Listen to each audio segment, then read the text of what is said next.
تالکا شناسنامه صناعت تاجیکستان.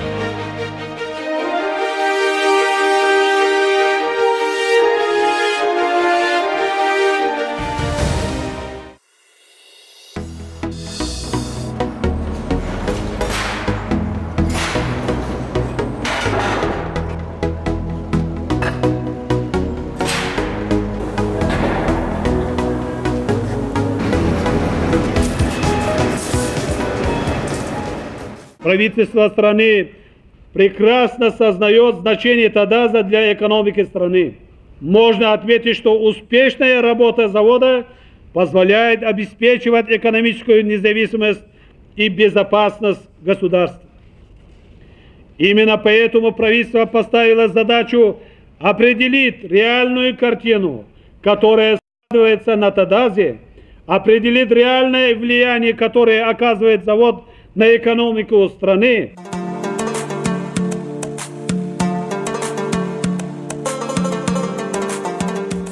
تالکا یکی از بزرگترین استحصال کنندگان آلومینی در اتحاد دولت‌های مستقل و یگانه استحصال کننده آلومینی در آسیای مرکزی می باشد که طول سالهای طولانی همچون یکی از شرکت‌های با سرعت رشد یابنده تاجیکستان نام برآورده، در اساس منیجمنت معاصر و سیستم بین المللی حسابات مالیوی ساخته شده است.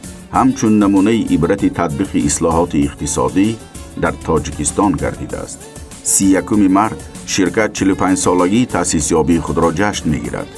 در همین روز در سال 1975 در زواد آلومینی تاجیکستان اولین فلزات آلومینی گداخته شد که با همین به نخستین کارخانه عظیم صنعتی مملکت اساس گذاشته شد.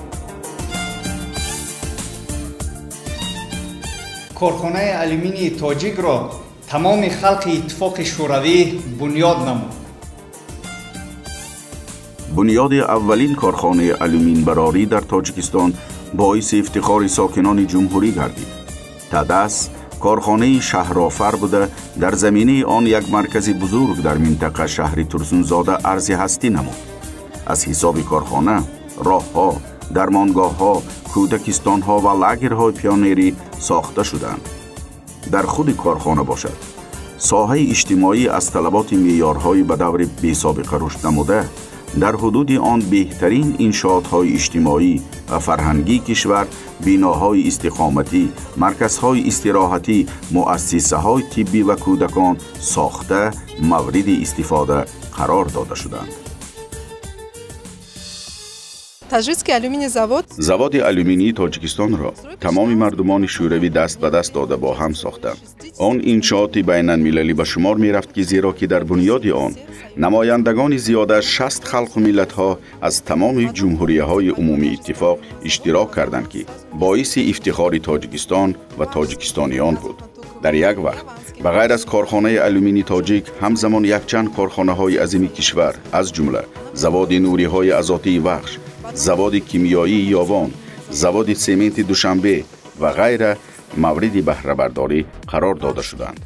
سلسله انشاءات‌ها که بعداً همچون کامپلکس تریتوریوی استحصالی جنوبی معروف گردید، مملکت اگراری را تدریجاً به کشور اندستریالی تبدیل داد و برای چندین سالها جهت رشد من بعده اقتصادی و اجتماعی تاجیکستان زمینه مستحکم گذاشت.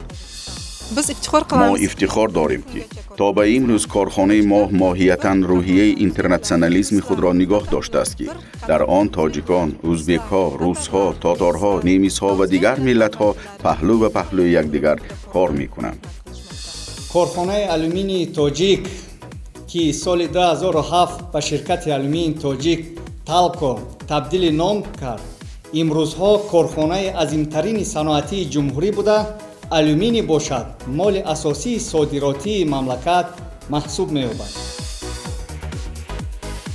اقتدار لایحه‌ای کارخانه استحصال 517,000 تن و 360,000 تن انود کلسی آلومینی در یک سال میباشد.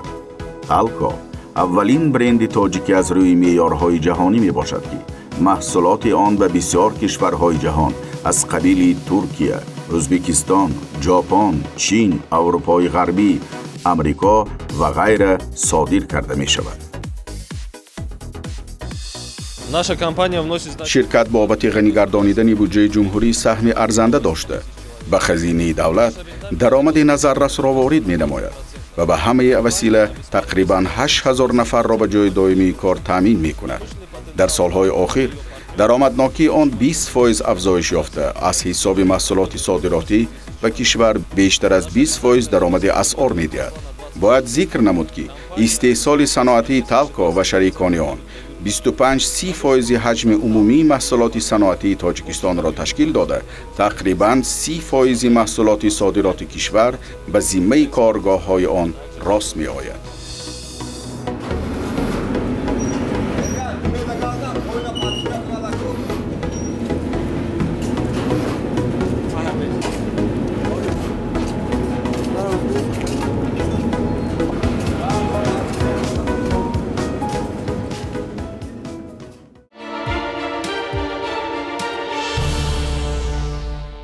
айни ҳол сохтори ширкати алюминии тоҷик сохтори ҳозиразамон буда ба тамоми талаботҳои байналмилалӣ ҷавобгӯ мебошад.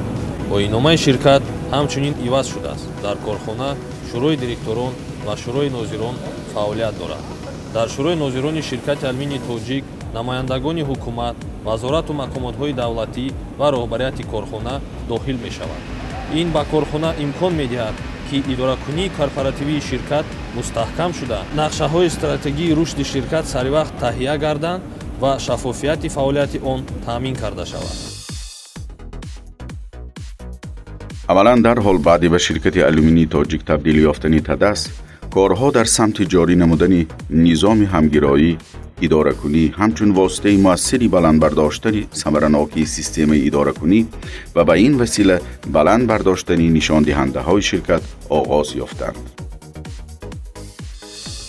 амалан дарҳол баъди табдили ном кардани корхонаи алюминии Тоҷикистон ба корхонаи воҳиди давлатии ширкати алюминии тоҷик талко татбиқи низоми ҳамгироӣ менеҷмент ва ба таври фаъолона шурӯъ гардид. низоми мазкур чун василаи амалкунанда имкон фароҳам меоварад ки самарабахшии низоми идора боло бурда дар маҷмӯъ ба роҳандозии фаъолияти ширкат мусоидат карда шаванд. соли 2008 талко дар Тоҷикистон аввалин ширкате гардид ки низоми ҳамгироии менеҷменти сифатро татбиқ намуда сертификати байналмилалии ISO 9001-2008-ро ба даст овард. соли 2013 талко аввалин корхонаи саноатии Тоҷикистон ва истеҳсолкунандаи аввалин алюминии аввалияи Осиёи марказӣ гардид ки сертификати мутобиқатро бо низоми байналмилалии ҳамгироии менеҷменти экологӣ ISO 14001-2004 соҳиб шуд. соли 2013 ба мақсади ба роҳ мондани ташхиси маҷмӯи низоми идораи ҳифзи меҳнат ва амнияти истеҳсолӣ ва муайян намудани ҳолати феълии он, талко низоми менеҷменти бехатарии касбӣ ва саломатиро татбиқ намуда соҳиби сертификати мутобиқати стандарти байналмилалӣ Аксас 18001-2007 гардид. соли 2019 ширкати алюминии тоҷик аз аудити ресертификатсионии мутобиқати низоми менеҷменти ширкат ба стандартҳои байналмилалӣ ISO 9001-2015, ISO 14001-2015 ва Аксас 18001-2007 бо муваффақият гузашт. тибқи натиҷаҳои санҷиш муқаррар карда шуд ки низоми менеҷменти ширкат амал менамояд, самарабахш мебошад ва ба меъёрҳои стандартҳои байналмилалӣ ҷавобгӯ мебошад. низоми ҳамгироии менеҷмент ки дар як вақт ҷавобгӯи талаботи якчанд стандартҳои байналмилалӣ аз ҷумла ISO 9001, 14001, 45001 ва Аксас 18001 мебошад, на танҳо ба корхонаи алюминбарорӣ ҷиҳати боло бурдани сифати маҳсулот ва беҳбуд бахшидани ҳамаи нишондиҳандаҳои калидии фаъолияти он мусоидат менамояд, балки барои рушди минбаъдаи устувори талко дурнамо низ маҳсуб меёбад. аз лаҳзаи табдил ёфтани корхонаи алюминӣ ба ширкати алюминии тоҷик таъмини шаффофияти фаъолияти он ҳамеша масъалаи аввалин дараҷа боқӣ мемонад. талко аввалин корхонаи саноатии кишвар гардидааст ки бо баргузории аудити молиявии мустақили байналмилалӣ фаъолияти худро ташаббускорона нишон дода истодааст. نتیجه‌گیری فعالیت مالیوی دوره سالهای 2006-2019 را در بر می‌گیرد که با شرکت‌های بین‌المللی آدیتوری مور استیونز، RSM و BDO گزارنده شدند نشان دادند که در فعالیت شرکت آلومینی تاجیک طبق نشان دهنده‌های EBITDA یعنی درآمد تا پرداخت فایز قرض، اندازها و خراجات استهلاک کمبودی جدی موجود نیست. نظام کاری شرکت رقابت پذیر بوده، در دورنمای فعالیت استحصالی آن مشکلات جای ندارد و با طلبات استانداردهای بین‌المللی حسابات مالیوی مطابقت می‌نماید. از جانب آدیتوران قید گردید که شرکت آلومینی تاجیک عهده‌داری خود را در نزد بودجه منتظم و در حجم پورا پرداخت می‌کند. کاهش سرعت اقتصادی جهان و مشکلات فعالیت استحصال کنندگان عظیم آلومینی را در شرایط بحران اقتصادی جهانی سالهای 2013-2016 را با بررسی گرفته چنین دلیل را باید قید کرد که هرچند شرکت آلومینی تاجیک در این دوره در قطار دیگر شرکت‌های آلومینی زیانت نظررس دیده باشد هم سالهای اخیر توانست که آن را به طور قطعی تغییر داده از روی نتیجه فعالیت مالیوی فایده صاف به دست آورد. خلاصه مهم حسابات اودیتی از طرف شرکت‌های آدیتوری نسبت به تلک مثبت ارزیابی گردیده، شفافیت شرکت، رقابت پذیری ساختار تندری آن و فروش محصولات آن مطابقت با استانداردهای بین‌المللی به‌گذاری شدند. تشکل کارخانه عظمت صنعتی تاجیکستان همچون شرکت نوی معاصر در شرایط خیلی مرکب صورت می‌گیرد. بحران مالیوی اقتصادی 10 ساله اخیر که خصوصیت عمومی جهانی داشته، باعث یکباره پس رفتن استحصالات، بسته شوی ده‌ها کارخانه در تمام جهان و زیانات به چندین میلیون ها برابر استحصال کنندگان جهانی آلومینی گردیدند. برای تلکو وضعیت در دوره مذکور دوچندان گران گردید.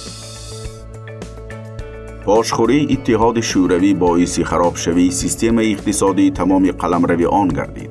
در شرایط نو و خیلی دشوار کارخانه آلومینی تاجیک باید استحصال خود را در شرایط تنزل دیگرگونی‌اش که به گذریش از اقتصادیات بنفشه‌گیری مرکزی و بازار رقابت بخش علاقمند بود، به قسمت از همه دردآورش ضرورت خریداری و واردات اشیای خام به کشور با نرخ‌های جهانی بود. تنزل یکباره حالت اجتماعی کارگران زواد باعث روی افتادگی هر یکی آنها گردیده بود. رویداد مهم در حیات تدس در این دوره مشکل 31 مارس سال 1995 تشریف اساسگزار صلح و وحدت ملی پیشوای ملت پرزیدنت جمهوری تاجیکستان محترم امامعلی رحمان برای هزاران کارگران زواد یک مرحله مهمی گردید و برای سفربر کردن تمام قوه و امکانیت ها برای از این حالت برآوردن کارگاه تکانی جدی بخشید. Отсутствие в Таджикистане основного сырья. نبودن اشیای خام اساسی در تاجیکستان، دور بودن کشور از بندرهای جهانی، خراجات نظررس نقلیات و وابستگی از تغییریابی نرخ‌های جهانی به اشیای خام و خاکه آلومینی همه این خوف استحصال زواد آلومینی تاجیک را بلند برداشته در مقایسه با شرکت‌های صنعتی خارجی شرایط نسبتاً کمتر مساعد را فراهم آورد. در چنین شرایط تلکو به طور واضح با مشکلات غیر چشم‌داشت ادامه فعالیت مواجه شد. مسئله مذکور باید به ثمر و در مهلت کوتاه‌ترین راه حل خود را پیدا می‌کرد. اصلا مجازاً گوییم با مقصدی با افق امکانیت‌ها نظر کردن، دورنمای نو را معین کردن و در این سمت کارهای بی‌مثل مانند را انجام دادن ضرور است که زینه به زینه با فوت هر یک قله آن را پسی سر نماییم.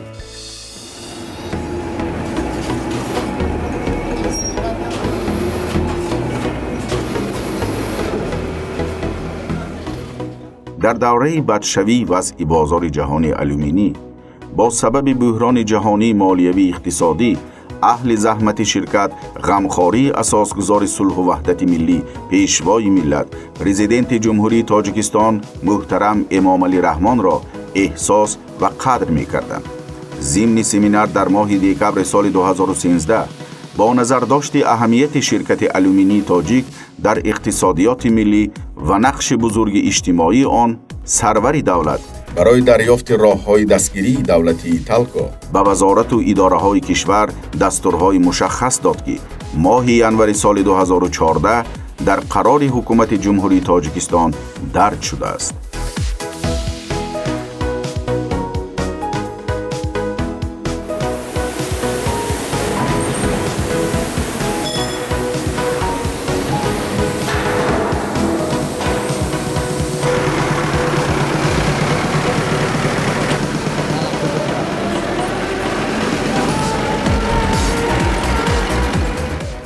واقعاً از لحظه گرفتن مقام شرکت در سال 2007 تالکو را وادار نمود که طبق جدول قطعی ضد بحرانی فعالیت کند و راهبریت و متخصصان آن سعی و کوشش زیاد به خرج داده برای اجرای قرارهای مهم استراتژیکی و برقرارسازی اقتدارهای استحصالی، کم کردن خراجات، به شرایط موافق گردیدن استحصالات و نگاه داشتن رقابت‌پذیری تالکو در بازار جهانی آلومینی تمام تدبیرهای اندیشیده را روانه کند.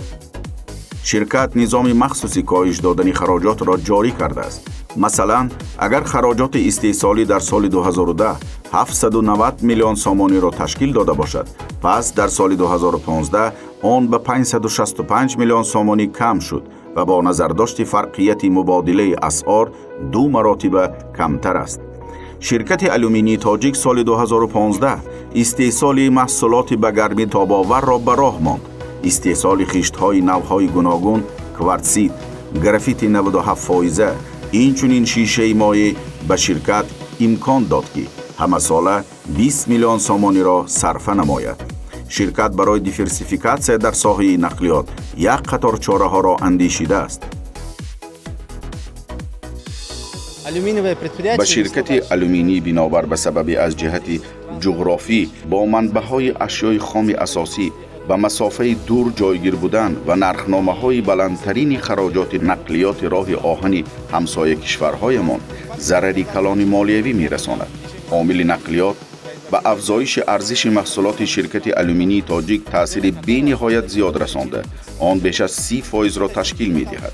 در این زمینه تالکو با مقصد پیشگیری از چنین حالت یک قطار تدبیرها را عاید به دیورسیفیکاسیون ساحه نقلیات اندیشید. تشکیل صادرات آلومینی با راه بندرهای ترکیه، ایران و گرجستان از همه ثمرناک بود که امکان داد که تعرفه‌ها برای هر یک تن بار توسط چنین تدبیرجویی 50-70 دلار را کاهش داده شود.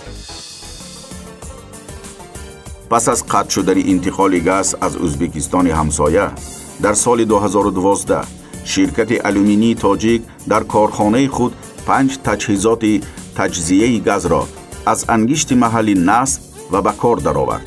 تشکیل استحصال خودی گازی سینتز باعث صرفه کردن سالانه 15 میلیون دلار آمریکایی گردید و در طول قریب 6 سال اخیر شرکت تقریباً 100 میلیون دلار آمریکایی را صرفه کرد و احتیاج به گاز داشتن کارخانه آلومینی را پرره تامین نمود. در دایره عملی سازی استراتژی تالکو فراهم آوردن شرایط زمینوی برای خود تامین کنی کارخانه در استحصالات اساسی و یاری رسان برای استحصال آلومینی ماه ایونی سال 2012 در زمینه شرکت جمعیت محصولات محدود تالکو ریسورس تأسیس داده شد که وظیفه اساسی آن استخراج و تامین کردن کارخانه‌های صنعتی کشور با معدن از جمله آلومینی با انگشت محلی می باشد. با سپارش به واسطه اساسگزار صلح و وحدت ملی، پیشوای ملت، پرزیدنت جمهوری تاجیکستان محترم امام علی رحمان، جهت تامین استحصال تالکو و دیگر کارخانه‌های صنعتی جمهوری، حکومت در ماه مارس سال 2013 به تالکو ریسورس برای کار کرد و استحصال انگشت اعلی صفت در 2 موضع جیجیکرود و کانته کانفان یغناب در ناحیه عینی ولایت سوخت اجازت نامه داده است.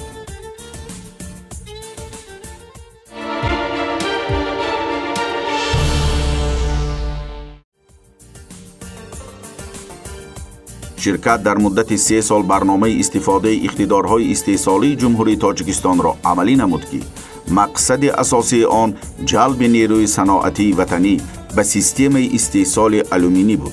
طبق نتیجه های این لایحه زیاد از 60% تمام تجهیزات و جزءهای برای استحصال آلومینی ضروری در زمینه کارخانه های وطنی استحصال کرده شدند که خراجات شرکت را خیلی کاهش داده، محصولات ناکی و درآمدناکی آن افزود.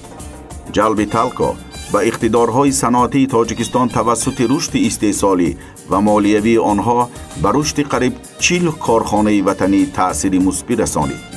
بعضی آنها پس از مدتی غیر فعال در نتیجه بحران کنونی اقتصادی در کشور برقرار کرده شدند. در چنین شرایط تشکیل زیاد از 4000 جایهای نوی کاری عامل مهم حیاتی گردید.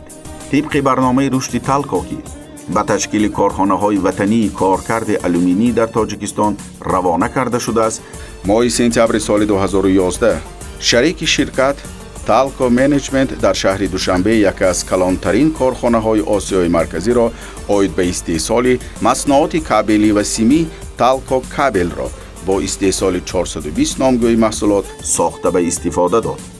شرکت دارای پایگاه ضروری تکنولوژی بوده، با تجهیزات حاضر زمان استحصال کنندگان پیشرفته جهانی سیترا ایتالیا و مالیفیر فنلاندی مجهز شده است.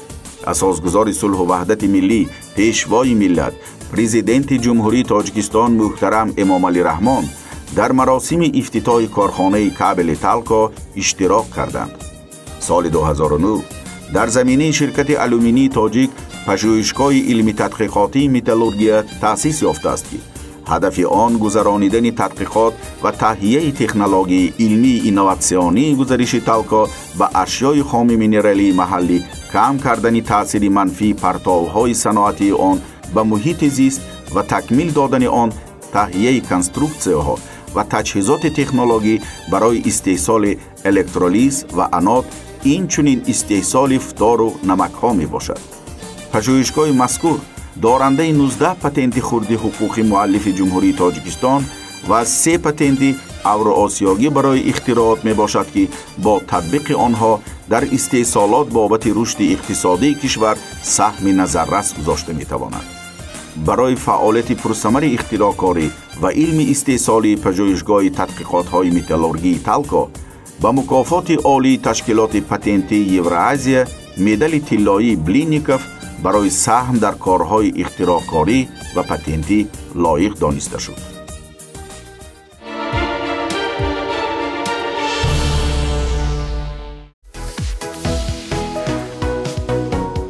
با آمدن راهبریت نو ازبکستان در سال 2016 همکاری شرکت آلومینی تاجیک با کشور همسایه صفتاً به پایه‌های نوی سازنده به راه مانده شد.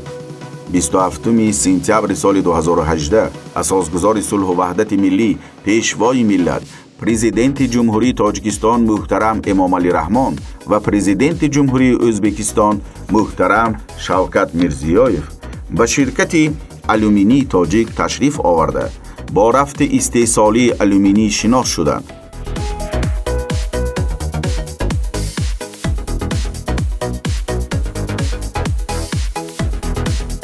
سال 2018 تالکو خرید گاز طبیعی را از جمهوری همسایه دوباره آغاز کرد. قدم دیگری مشخص تالکو برای به راه ماندن همکاری‌های متقابلا سودمند با ساختارهای تجارتی ازبکستان این ماه می سال 2019 تأسیس جمعیت محصولاتش محدود کارخانه مشترک تالکو اوزافتوترک می باشد. جمعیت محصولاتش محدود از جانب فیلیال تالکو آلومینی ساختمان و شرکت ازبکی اوزافتوتریلر تأسیس یافته است. شرکت آلومینی تاجیک تالکو اوزافتوترک را در بنای خود با تجهیزات مجهز استحصالی تامین نمود. فعالیت اساسی کارخانه مشترک استحصال ماشین‌های بارکش خودپرتاب‌ها می باشد.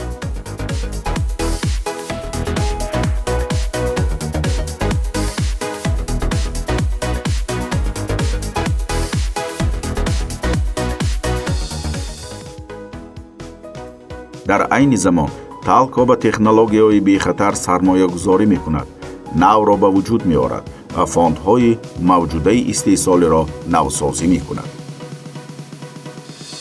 طول 10-15 سال اخیر در صنعت آلومینی تغییرات جدی تکنولوژی استحصال فلز مذکور روی داد.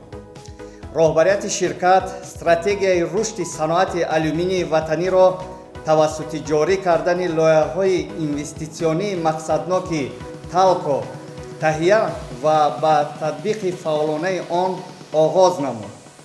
یکی از آنها تطبیق برنامه نوسازی منتظم و پررأی استحصالات آلومینی و گذراندن آن به تکنولوژی نو معاصر که امکان فراهم می آورد که در پیشامد نزدیکترین فاندهای اساسی نو گردیده таҷҳизоти фарсуда ба таҷҳизоти муосир ва айни замон пешқадами технологияи сарфакунандаи энергия иваз карда шавад.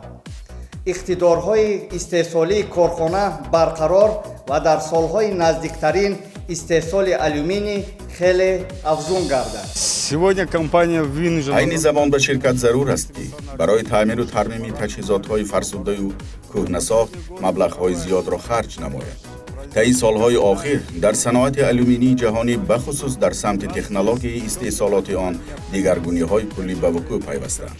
дар коргоҳи мо зарурати татбиқи барномаҳои азнавсозӣ ва таҷдиди корхона дар муҳлатҳои наздиктарин ки ҷиҳати густариши истеҳсоли электролиз ва таъмини амнияти технологияҳои ҳозиразамон ба дурустӣ мусоидат менамояд. барои ҳалли масъалаи мазкур дар талқо имкониятҳои истифода намудаи зиёде мавҷуданд. طبق برنامه موجوده از نوسازی خطهای تکنولوژی یکم، دوم، پنجم و ششم استحصالات الکترولیز پیشبری شده است که آن در مجموع از 3 حصه دستگاه و تجهیزات تکنیکی استحصالی الکترولیزی کارخانه را تکمیل می‌دهد. دیرکسیون استحصالات الکترولیز 11 امارت استحصالی، شعبه استحصالی و تکنولوژی قطعه تخصصیش و به کار درآوردن الکترودهای وارد میباشد. دو تا امارت استحصالی یک جای یک سلسله را تشکیل میدهند. موافق نقشه سلسله یکم از نوسازی کرده شده دک‌های الکترولیزی 196 عدد شنونده اقتدارشون زیاد میشود که در یک سال اقتدار استحصالی آنها 80,000 تن را تشکیل میدهند. یک جهت مثبت از نوسازی با از آن عبارت است که همه محصولات اشیاءهای خامی که به دک‌های الکترولیز داده میشوند به طور اتوماتیک داده شده محصول نوعی الکترولیزها را 6-8% زیاد نبوده اشیاءهای خامی که به داخل الکترولیزر داده میشوند صرفه کرده میشوند. Bizning yaqin rejalarimiz در نقشه نزدیکترین ما مسئله تجدید و ترمیم نوبتی دومی سلسله دستگاه ها می باشد که در اساس آن 216 دهخانه با اقتدار 240 که و استحصال سالانه 140-142 هزار تن آلومینی اولیه نصب کرده می شوند. لایحه در 2 مرحله با نصب 108 دستگاه معدن‌گدازی در هر یک مرحله با اقتدار سالانه 70,000 تن آلومینی اولیه عملی کرده می شوند. از نوسازی استحصالات الکترولیزی قطارهای 5، 9، 10 و 6، 11، 12 زواد آلومینی تاجیک در 3 مرحله با نصب و به کار درآوردن وانه‌های نوی الکترولیز با اقتدار 255 کیلو آمپر که به هر یک سلسله 216 وانه شماره آنها 432 عدد خواهد رسید. خط استحصال الکترولیز پره اتونومی کرده شده. اقتدار سالانه آن 300,000 تن مسئولات می باشد. اگر عین زمان نیروی برق استعمال شونده در الکترولیزورهای عمل کننده 160-175 کیلوآمپره در دایره 18,000 کیلووات تن تشکیل دهد، پس از نوسازی آن خراجات برق تا به 14,900 کیلووات تن در سلسله های یکم و دوم و 13,500 کیلووات تن در سلسله های پنجم و ششم کاهش می‌یابد. بغیر از نیروی برق صرفه دیگر کامپوننت های اساسی استحصال آلومینی نیز کاهش می‌یابند از قبیل کوکس نفتی، کریالید و فتورید آلومینی. نگفته نماند که در رفت از نوسازی سلسله های امارات های الکترولیزی شرکت آلومینی تاجیک تکنولوژی‌های نوترین ساحه آلومینی استفاده شده مقدار نوع‌های بلندصفت آلومینی A8 و A7 نکم از 94% استحصالات عمومی را تشکیل می‌نمایند. لایحه دیگری مقصدناک شرکت آلومینی تاجیک از نگاه مقیاس و استراتژی به هیچ وجه از نقشه‌های صنعت‌کنانی تاجیکستان که کشور هنگام بنیاد کامپلکس حدودی استحصالی جنوبی تاجیکستان شروع شده بود، تطبیق برنامه گذاریش به اشیای خام محلی بود. برنامه عوض کننده واردات تالکو نه تنها به حل مشکلات کم کردن خوف‌های بیرونه و تأمین رقابت پذیری محصولات شرکت نگرانیده شده است، بلکه در مجموع دورنمایی اقتصادی تاجیکستان این سهم مشخصی سرمایه گذاری در رشد صنعت استخراج معدن و کیمیا می باشد که تشکل سمت نوی صنعت، انرژتیکا و متالورژیا و به بنیاد دهها انشاءات بزرگ صنعتی و به وجود آوردن هزارها جایهای نوی کاری تکان جدی بخشیده. به این وسیله به رشد انفراساختار یک قطار منطقه های مملکت و بهتر نمودن وضع اقتصادی و اجتماعی آنها مساعدت می نماید. در دوام 10 سال اخیر شرکت آلومینی تاجیک انشاءات‌های نوی استحصالی ساخته، همچنین یک چند شرکت و کارخانه‌های مشترک مورد بهره برداری قرار داد. امروز در تالکو علاقه یک گروه شرکت‌ها فعالیت دارند.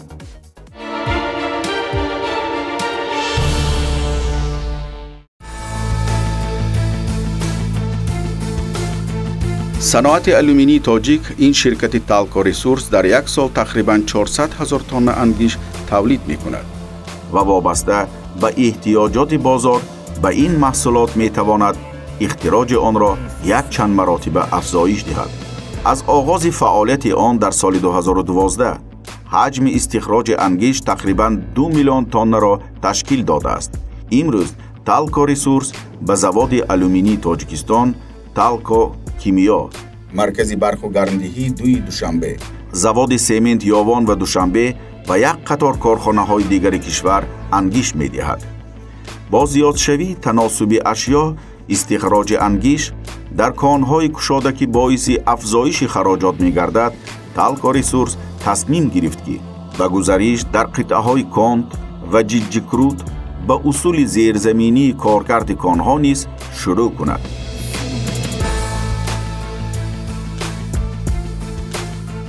در دایره لایحه تأسیس کارپوراسیون کیمیایی و متالورژی تاجیکستان تالکو کمیکال در ماه سپتامبر سال 2016 ساختمان 3 انشاءات بزرگ صنعتی به انجام رسانیده شد. کارخانه‌های استحصال کریالیت اقتدار 12,000 تن، فتریت آلومینی 18,000 تن و کسلت سولفات 130,000 تن در ناحیه یاوان. از سال 2017 تالکو کمیکال با تحویل محصولات خود به زواد آلومینی تاجیکستان و صادرات آن به روسیه، آذربایجان و قزاقستان شروع کرد. طبق تکنولوژیایی که پژوهشگاه تحقیقات متالورژی تالکو تهیه کرده است، در اینجا استحصال صنعتی کوآگولانت وطنی برای تازه کردن آب به راه مانده شده است که از صفتش نسبت محصولات وارداتی پستر نیست. امروزها این محصولات طلبات پایتخت کشور شهر دوشنبه را به این نوع محصولات صنعتی پررقانه می کند. تالکو کیمینال این چنین نیت دارد که به بازار داخلی محصولات علاوگی کارخانه‌های کریالیت گیبس که حجم سالانه آن 75,000 تن خواهد بود، فروش تجارتی را به راه ماند.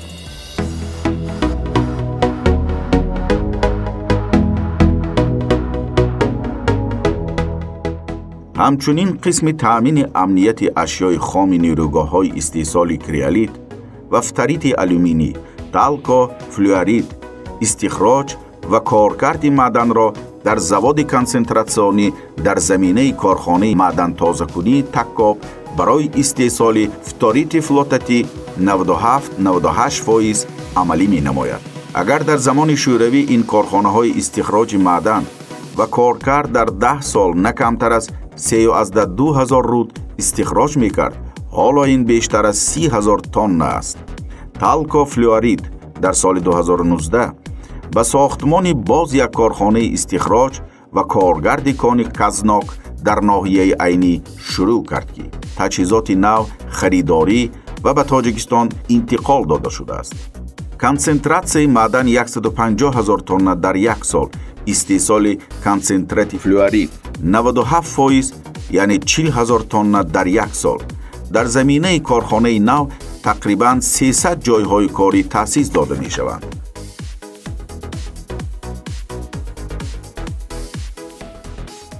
ماه اپریل سال 2017 شرکت تالکو گولد برای تطبیق لایحه اینوستیسیونی از خودکنی کانهای کانچاچ تأسیس داده شد. هدف لایحه در تاجیکستان مرکزی در اساس ذخیره‌های ثابت شدن معدنی اقتدارهای صنعتی که به مجموع یگانه استحصالی متحد شدند. ساختمان مینه‌ها، چاه‌ها، کامراهای هموار چاه‌های جدا شده، خط سیرها و استفاده اصولهای دیگر آموختن کانهای مدنی، بنیاد کارخانه غنیگردانی با مورد بهره برداری قرار دادن خطهای علاهیده استحصالی برای غنیگردانی طلا و سرمه، ساختمان و به کار درآوردن یک زواد متالورژی برای استخراج متالها، طلا، سرمه، نقره، سیماب و غیره. طبق حسابهای پیشکی، ذخیره‌های عمومی کانهای کانچاچ چنین است: سرمه 264616 تن، طلا 49.9 تن، فلورید 76650 تن، نقره 59.144 تن، سیماب 1,197,1 تن. 24 ایون سال 2018 مراسم رسمی آغاز ساختمان مجمع استحصالی تالکو در ناحیه عینی برگزار گردید که در آن اساسگزار صلح و وحدت ملی، پیشوای ملت، پرزیدنت جمهوری تاجیکستان محترم امام علی رحمان شرکت داشتند. تالکو گولد استحصال طلا و سرمه در میانه سال 2020 به نقشه گرفته شده است. شایان ذکر است که حجم استحصال سرمه تالکو گولد در آینده زیاده از 10% محصولات جهانی خود را تشکیل خواهد داد و با نظر داشتی متحد سازی فعالیت شرکت با سهام، جمعیت محصولاتش محدود تیبت مای خوایو زیاد از 27% بازار جهانی این محصولات را تشکیل می‌دهد. با مورد استفاده قرار دادن اقتدارهای نوی استحصالی بیش از 600 جای نوی کاری فراهم آورده می شود.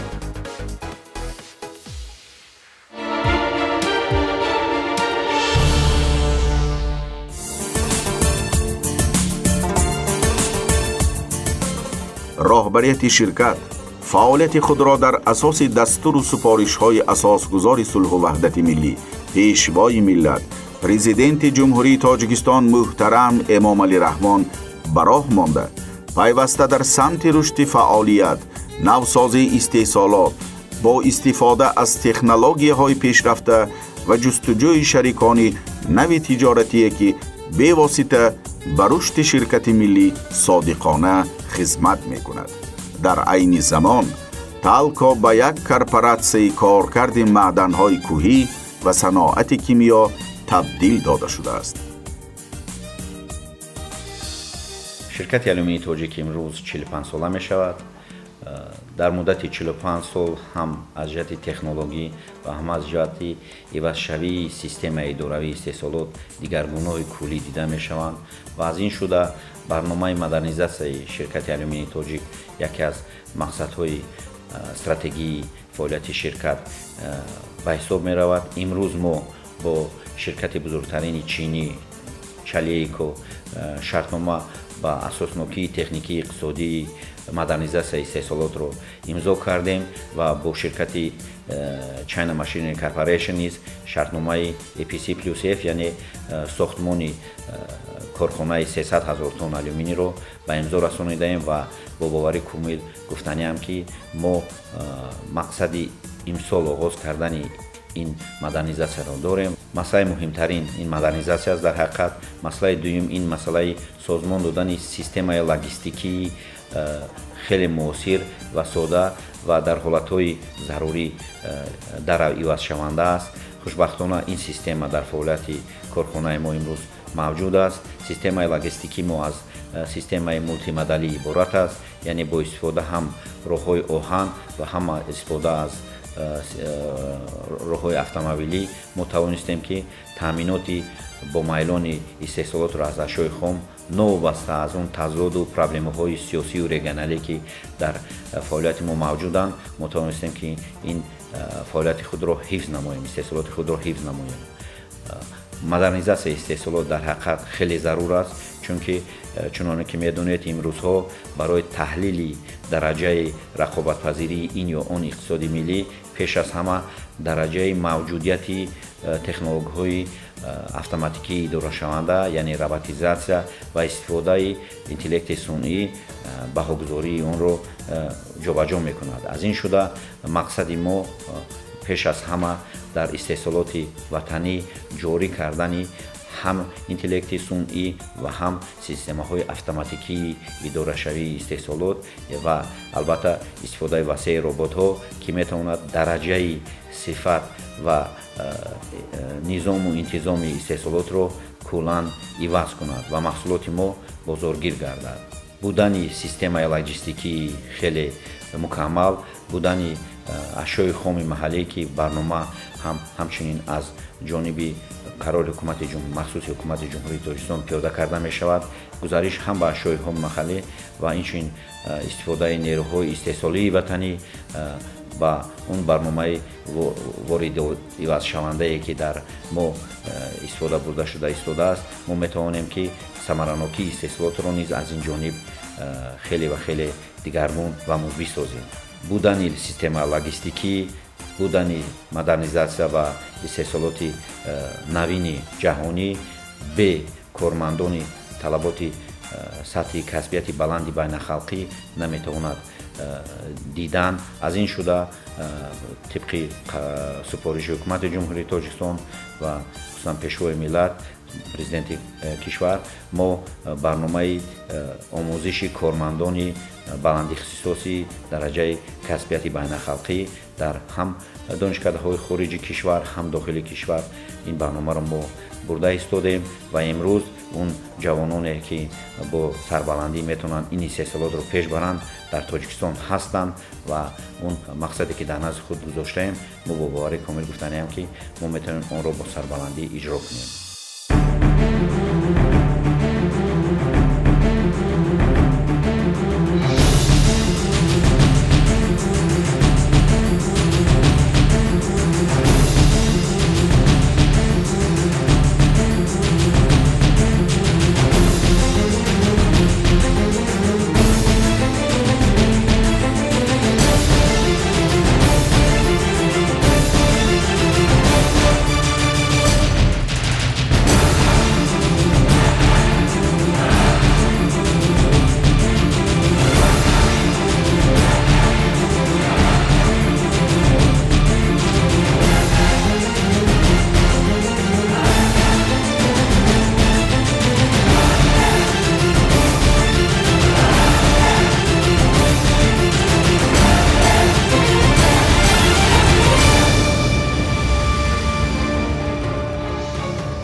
کارخانه آلومینی تاجیکستان شناسنامه صنعت تاجیکستان است. امامعلی رحمان.